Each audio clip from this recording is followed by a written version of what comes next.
הרבה שואלים אותי איך זה מרגיש להיות בדיכאון. אני אומר להם שזה כאילו לוקחים לכם מהחיים את הצבע. דמיינו גנב של צבע, שממש אוהב לקחת את הצבע מדברים שאתה אוהב. הוא מתחיל בקטנה, ספרים, סריגה, תמונות של מייקל ג'קסון בצעירותו, שזה מסביר הרבה.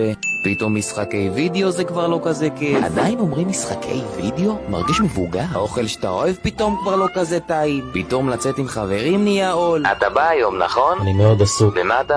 מאוד עסוק. אפילו סרטים הוא לא מפחד לקחת. אוף, למה את שרק? שרק is love. שרק is life. אפילו אחרי שיקח לך את התחביב שאתה הכי אוהב, זה עדיין לא יספיק לו. והוא ייקח, ויקח, ויקח, ויקח, ויקח. ובלי שתשים לב, הוא ייקח הכל. את כל הצבע מהחיים. את כל היופי. את כל המשמעות.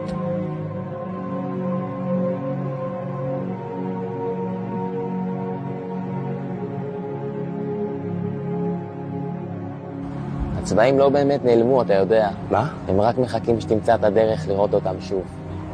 כאילו שאתה יכול להבין אותי. החיים שלך יפים. כן, קל ליפול לזה. שרק אני סובל, שרק העולם שלי אפור. הייתי שם.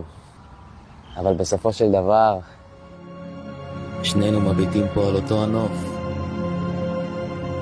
שנינו מביטים על אותם השמיים.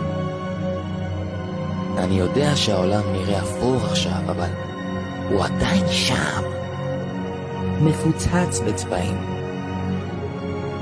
מחכה לך שתבחין בו שוב. אז אל תוותר עליו. אתה יכול למצוא את הדרך אל הצבע, אחי. אתה יכול.